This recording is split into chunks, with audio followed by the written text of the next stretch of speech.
Capítulo 13. La lengua apacible. Escuchad, porque vaya a decir cosas excelentes, voy a abrir mis labios para cosas rectas. Porque mi boca dice la verdad, y mis labios abominan la impiedad. Justas son todas las razones de mi boca. Nada hay en ellas perverso ni torcido. Todas ellas son claras para el que entiende y rectas para los que han hallado sabiduría. Proverbios 8, 6, 9 RVR. Este pasaje debe ser no solo nuestra confesión y testimonio, sino también nuestra reputación. Es decir, que no solo debe ser lo que afirmamos de nosotros, sino también lo que de nosotros afirman los demás.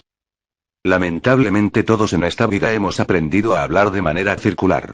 Frecuentemente, quienes nos escuchan cuando terminamos de hablar, no tienen la menor idea de lo que hemos dicho. Necesitamos aprender a comunicarnos de manera abierta, franca, veraz y sincera. Como nos dice Santiago, de una misma boca no deben salir bendiciones y maldiciones. Todo lo contrario, debemos ser como la mujer virtuosa de la cual habla Proverbios 31. En nuestra boca debe estar la ley de la clemencia. Como hijos de Dios, llenos de su Espíritu, hemos sido llamados para manifestar el fruto del Espíritu, especialmente la bondad, la mansedumbre y la humildad. Esa debe ser nuestra disposición. ¿Cuál es su disposición? León rugiente y oso hambriento es el malvado que gobierna sobre el pueblo pobre. Proverbios 28, 15 RVR, el diccionario define la palabra disposición como el humor habitual de una persona. Temperamento, tendencia o inclinación habitual, la manera habitual de reacción emocional. ¿Qué clase de disposición tiene usted? ¿Es básicamente alegre y bondadoso, o gruñón y malhumorado? ¿Es dulce y amable, o agrio y ruin? ¿Es de buen temperamento o se enoja con facilidad? Si es lo segundo, ¿conserva su enojo por largo tiempo? ¿Es positivo e imbatible, o negativo y susceptible a la depresión? ¿Es calmando y fácil de complacer, o áspero y exigente? Como ya lo dije, parecía que estaba rodeada de gente con una disposición negativa. Es difícil complacer a una persona que tiene este tipo de disposición. Si ha estado cerca de una persona así, estoy segura de que entiende de lo que digo. Cuando comen pollo frito expresan su disgusto porque no es asado. Este es un ejemplo muy simple, pero seguramente lo entiende. A una persona con esa clase de disposición se le llama gruñón, malhumorado, un oso. ¿Cuál es su disposición? ¿Es usted un oso gruñón o un osito de peluche? La disposición orgullosa. Abominable es para Jehová todo altivo de corazón. Ciertamente no quedará impune. Proverbios 16, 5 RVR. Las personas con una disposición orgullosa son muy difíciles de tratar porque son arrogantes. No se les puede decir nada porque lo saben todo acerca de todo. Como son tan dogmáticos siempre están a la defensiva, lo cual hace difícil que puedan recibir corrección porque implicaría admitir que están equivocados, y eso es algo que ellos encuentran imposible de hacer. En mi ministerio el Señor me utiliza para corregir mediante su palabra. Generalmente la naturaleza carnal no se ocupa de eso, pero la corrección nos hace crecer en el Señor. Aunque procuro hacerlo con amor, a veces algunas personas reaccionan contra mí porque su orgullo las lleva a resistir la verdad. Pero Jesús dijo que es la verdad la que nos hace libres. Juan 8, 32. Además de estar siempre a la defensiva, las personas orgullosas están ocupadas procurando convencer a otros sobre su necesidad de cambiar a lo que deben hacer. Para mí fue asombroso aprender que mi tarea no es convencer a nadie. Ese es el trabajo del Espíritu Santo. En Juan 16, 8 Jesús dijo que es el Espíritu Santo quien convence a la gente de la verdad. Eso quiere decir que usted y yo no tenemos que jugar a ser Dios en la vida de las otras personas. Ya le dije que yo hacía eso con mis hijos. No sabía enseñarles como lo hacía mi esposo. Decirles lo que debían y no debían hacer, basado en la palabra de Dios, y luego se ocupaba de sus asuntos permitiéndole al Espíritu Santo convencerlos de la verdad. Si necesitaban corrección, pensaba que era mi tarea convencerlos de que ellos estaban equivocados y yo tenía la razón. Les daba discursos y les predicaba durante interminables horas, procurando que estuvieran de acuerdo conmigo. Ese enfoque repetitivo y cansón solo hizo que una parejita de niños se sintiera frustrada. Le doy gracias a Dios porque Él sanó y restauró nuestra relación. Las personas orgullosas creen que deben convencer a otros de que ellos tienen la razón y los demás están equivocados. Como nos dice este versículo de Proverbios, ese tipo de enfoque superior y dominante no agrada a Dios porque Él desea que sus hijos sean bondadosos y humildes, no arrogantes y orgullosos. Generalmente las personas orgullosas también son muy rígidas, lo cual explica por qué a menudo son tan estrictos y tienden a imponer disciplinas. Tienen su propia manera de hacer las cosas, y si a alguien no le agrada reaccionan fuerte y a veces violentamente. Esto es así. Así se hacen las cosas. O algo por el estilo. Como así era yo con mis hijos, mi esposo, quien estuvo en el ejército, me decía que yo hubiera sido un buen sargento instructor. Pero esa actitud y comportamiento con mi propia familia no produjo los resultados que yo quería o esperaba. En realidad produjo el efecto opuesto. Finalmente, la gente orgullosa es gente complicada. Aunque la Biblia nos llama a una vida sencilla, ellos creen que deben agrandarlo todo y hacer una montaña de cada verruguita. Se debe, en parte, a que piensan que deben descubrirlo todo, saberlo todo en cada situación y conocer el porqué de todo lo que ocurre en la vida. Todo esto nos ayuda a entender por qué, generalmente, los orgullosos son personas infelices. Y la gente infeliz 0 puede hacer feliz a los demás. Entonces esto nos lleva a la pregunta. ¿Dios quiere que tengamos la clase de disposición, que es una bendición para nosotros y para otros? ¿Nos ha dado Él un ejemplo que pueda servirnos de modelo? La disposición apacible. Este es mi siervo, a quien he escogido. Mi amado, en quien se agrada mi alma. Pondré mi espíritu sobre él, y a los gentiles anunciará juicio. No contenderá ni voceará, ni nadie oirá en las calles su voz. La caña cascada no quebrará y el pábilo que humea no apagará, hasta que haga triunfar el juicio. En su nombre esperarán los gentiles, Mateo 12, 18, 21 RVR. Como creyentes, como hijos amados de Dios creados a su imagen, Él quiere que tengamos la misma disposición apacible que su Hijo Jesús demostró en la tierra. Muchos de nosotros creemos que si Jesús entrara a un recinto lleno de contienda y rivalidad, le tomaría solo unos pocos minutos establecer la paz. Él tenía tal naturaleza de calma. Estaba revestido de humildad. No necesitaba probar ni demostrar nada. No se preocupaba por lo que la gente pensara de él. Estaba bien consciente acerca de quién era, y no sentía la necesidad de defenderse a sí mismo. Aunque otros se enojaran contra él y quisieran discutir con él, su respuesta siempre fue pacífica y amorosa.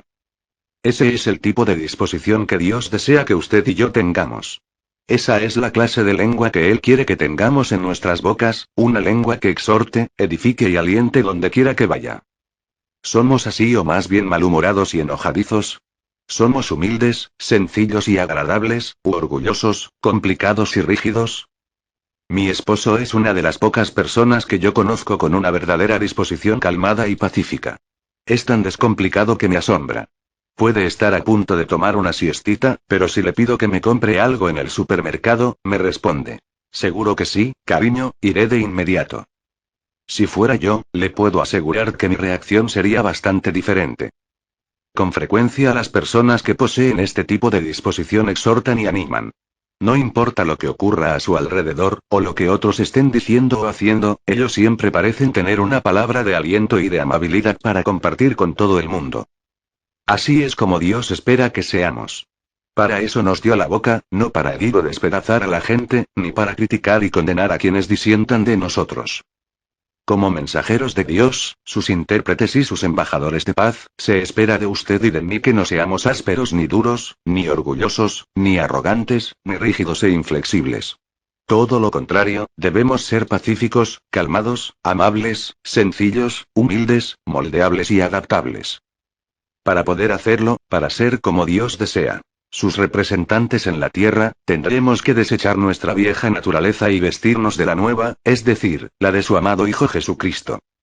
Una nueva naturaleza. En cuanto a la pasada manera de vivir, despojaos del viejo hombre, que está corrompido por los deseos engañosos. Renovaos en el espíritu de vuestra mente, y vestios del nuevo hombre, creado según Dios en la justicia y santidad de la verdad. Efesios 4, 22, 24 RVR.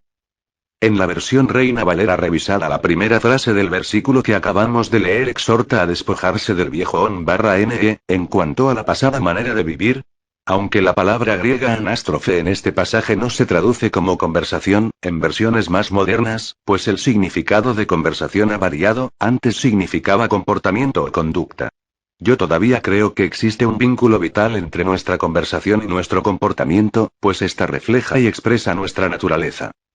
El Señor me ha revelado que nuestra naturaleza se ve a través de nuestra conversación, es decir, que nuestra manera de hablar revela el tipo de personas que somos. Nuestra boca expresa nuestra naturaleza. Si tenemos una disposición suave y dulce, nuestras palabras transmitirán esas cualidades durante las situaciones conflictivas. ¿No dice la Biblia que la blanda respuesta quita la ira? Proverbios 15:1 RVR. Eso es cierto, si estamos dispuestos a dejar de lado nuestro orgullo y a permitirle al Espíritu Santo que obre a través de nosotros como Él quiera en cada situación. Si estamos dispuestos a humillarnos delante del Señor con humildad y obediencia, tal como lo hizo Jesús, entonces la misma naturaleza que motivó sus palabras y sus acciones llegará a ser nuestra naturaleza, trayendo calma y dulzura a nuestras vidas y a las de las personas con quienes establezcamos contacto. Jesús lo llamó tomar su yugo sobre nosotros. La naturaleza de Jesús. Venid a mí todos los que estáis trabajados y cargados, y yo os haré descansar. Llevad mi yugo sobre vosotros y aprended de mí, que soy manso y humilde de corazón, y hallaréis descanso para vuestras almas, porque mi yugo es fácil y ligera mi carga. Mateo 11:28-30 RVR. Si vamos a mostrar la naturaleza de Jesús necesitamos conocerla. Cada uno de nosotros tiene una naturaleza diferente. No hay dos personas exactamente iguales. Nuestra naturaleza también cambia a medida que pasamos por las diferentes experiencias y ciclos de la vida. A través de los años he podido ver la diferencia entre mi naturaleza y la de mi esposo. Yo soy el tipo de persona que posee una naturaleza guerrera, por decirlo así. Las personas con mi disposición son difíciles de complacer. Nada les va bien. Tienen que agrandarlo todo. Tales personas no son muy felices. Las personas más felices son las que toman todo con calma, se complacen y fácilmente se llevan bien con la gente, los que fluyen con la marea, quienes se ajustan y se adaptan a las circunstancias. Tales personas generalmente traen paz en medio de la tempestad. Debo admitir que durante los primeros 21 años de mi matrimonio, hasta que fui llena con el Espíritu Santo, mi esposo era mucho más feliz que yo. Luego comencé a alcanzarlo, porque ahora tengo en mí más de la palabra de Dios. Pero aun cuando fui bautizada con el Espíritu Santo, no tuve un cambio de la noche a la mañana. Los cambios reales no son rápidos ni fáciles. ¿Ha aprendido usted que si ha de cambiar necesita desear el cambio, y desearlo con tal intensidad que esté dispuesto a hacer un esfuerzo para lograrlo? A algunas personas les gustaría tomar una pildorita o pronunciar unas palabras mágicas por la noche y despertar a la mañana siguiente totalmente diferentes, completamente transformadas. Pero los cambios no son ni ocurren de ese modo. No existen santos hechos de la noche a la mañana, ni ministerios instantáneos. Si usted y yo hemos de ser diferentes a lo que somos ahora, tendremos que soportar algo de sufrimiento. Tendremos que cooperar con el Señor mientras paso a paso nos lleva, hasta ajustarnos y conformarnos a su voluntad, transformándonos gradualmente a la imagen de su Hijo Jesús. En el versículo 29 de pasaje Jesús describe su naturaleza. Nos dice que es manso y humilde de corazón. Luego añade que si tomamos su yugo, su naturaleza, sobre nosotros, y aprendemos de él, hallaremos descanso. Cuando usted y yo empecemos a adoptar la bondad, la mansedumbre y la humildad que caracterizaron la vida de Jesús, encontraremos descanso para nuestras almas. En el versículo 30 el Señor describe su yugo, su naturaleza, como buena, no áspera, ni dura, ni aguda, ni apabullante, sino confortable, graciosa y agradable. Recuerde que si usted está bajo presión, esa presión no viene de Dios. Su yugo no es, como ya dije, áspero o duro, cortante, ni agudo ni apabullante, porque esa no es su naturaleza. Así no es el Señor, sino el diablo. Así trata el diablo a los que se someten a él.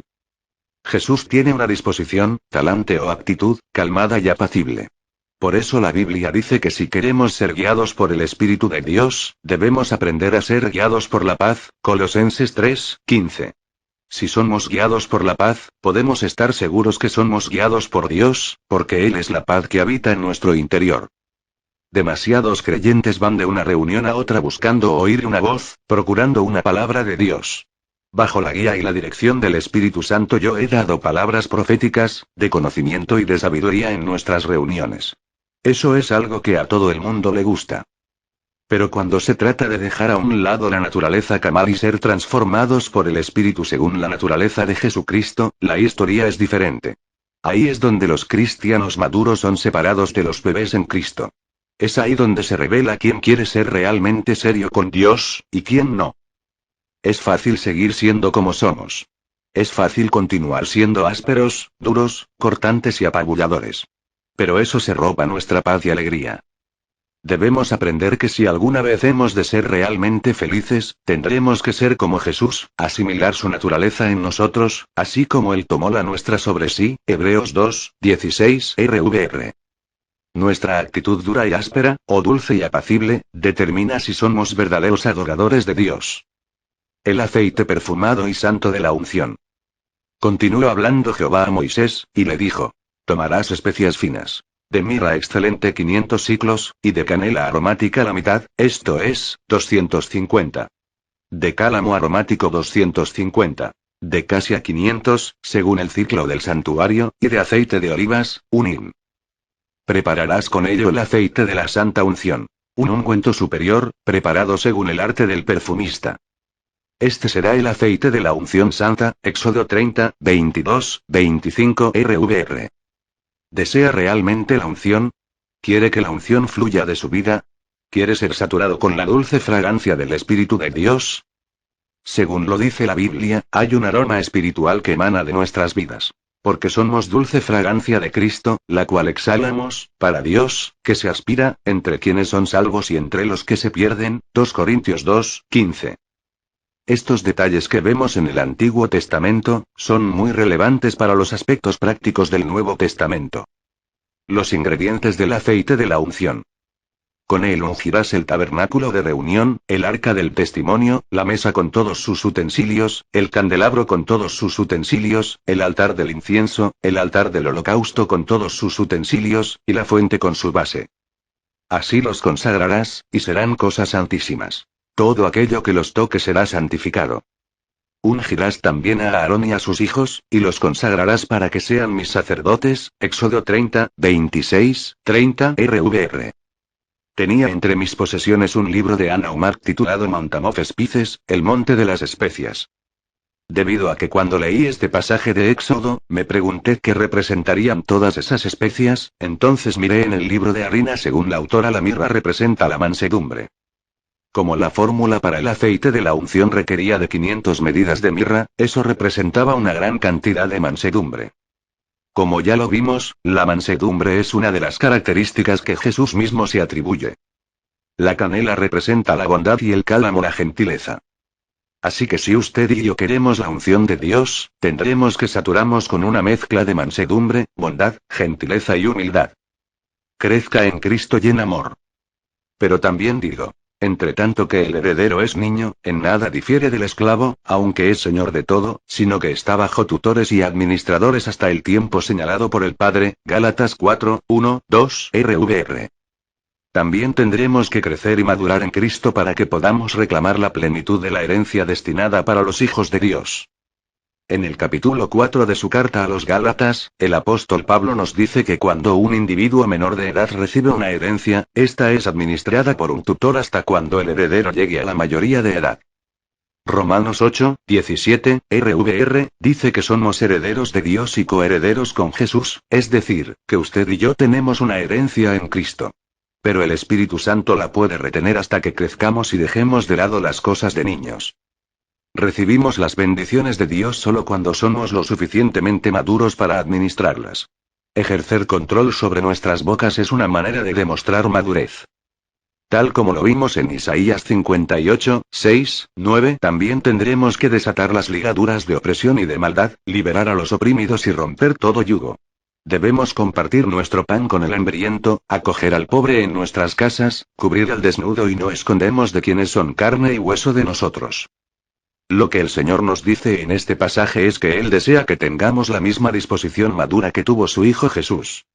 Aquella que no es egoísta ni se enfoca en nosotros, sino que se interesa y cuida de los demás. Entonces, como Él mismo lo dijo, Se verá nuestra luz como el alba, nuestra sanidad y restauración, y el poder de una nueva vida florecerá en nosotros.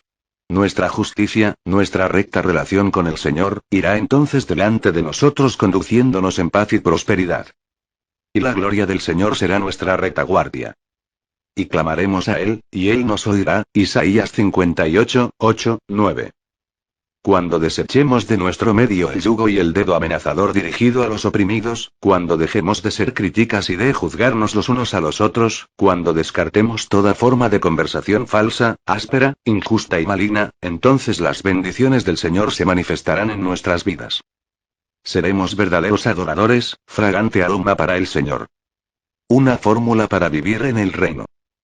Por medio de estas cosas nos ha dado preciosas y grandísimas promesas, para que por ellas lleguéis a ser participantes de la naturaleza divina, habiendo huido de la corrupción que hay en el mundo a causa de las pasiones. Por esto mismo, poned toda diligencia en añadir a vuestra fe virtud. A la virtud, conocimiento. Al conocimiento, dominio propio. Al dominio propio, paciencia.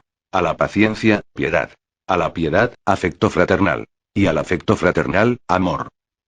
Si tenéis cosas y abundan en vosotros, no os dejarán estar ociosos ni sin fruto en cuanto al conocimiento de nuestro Señor Jesucristo. 2 Pedro 1, 4, 8 RVR. En este pasaje tenemos la fórmula bíblica para movernos de la carne a la naturaleza divina a fin de experimentar la verdadera vida del reino. Comenzamos nuestra relación con Dios en el arrio externo, luego pasamos al siguiente arria, hasta finalmente entrar al lugar santísimo. Comenzamos nuestra vida cristiana como bebés recién nacidos. Hacemos oraciones carnales. Leemos la Biblia de manera carnal. Vamos a la iglesia carnalmente. Pero Dios acepta ese tipo de adoración porque Él nos acepta donde estamos. Pero después nos dice, es tiempo de pasar al atrio de más adentro. Parte de esa palabra suya llega a través de mensajes sobre la santidad, diciéndonos que si bien antes nos permitía ciertas cosas, ya no nos las permitirá más. Finalmente llega el día cuando nos dice, ahora es tiempo de pasar al lugar santísimo. Y para poder pasar allá toda nuestra vida debe ser puesta en el altar del Señor. No podemos reservarnos las cosas pequeñas que deseamos para nosotros mismos. Debemos rendir todo a Dios, convirtiéndonos así en verdaderos adoradores en espíritu y en verdad. Juan 4, 23. Esto significa que debemos estar listos para vivir nuestra vida delante de Él tal como Él lo desea, confiando en que nos da la gracia para lograrlo. Filipenses 2, 13.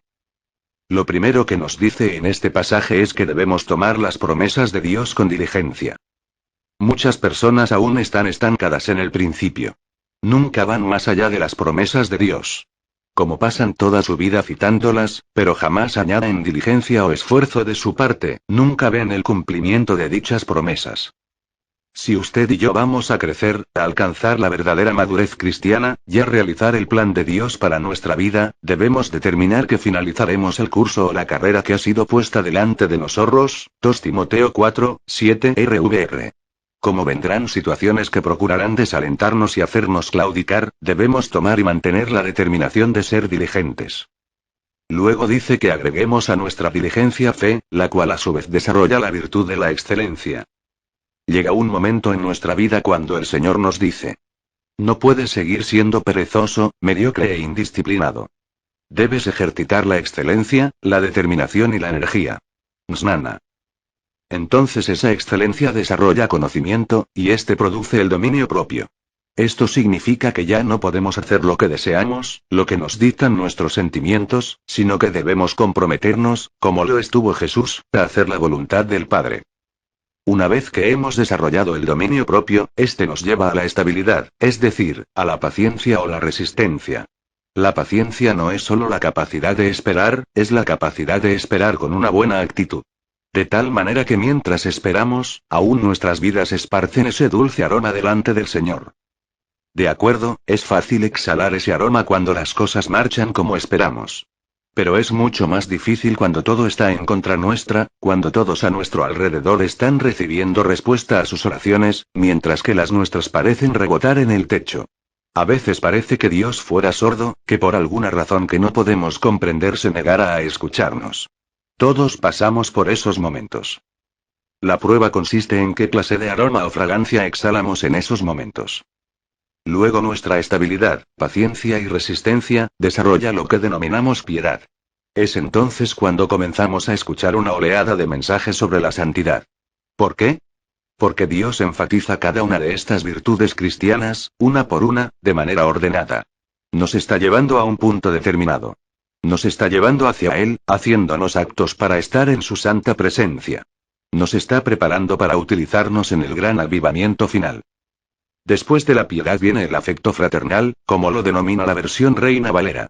Este tipo de afecto fraternal o bondad produce el verdadero amor cristiano, que es como la Amplified Bible, la Biblia ampliada, traduce la palabra griega ágape, refiriéndose al tipo de amor que Dios prodiga.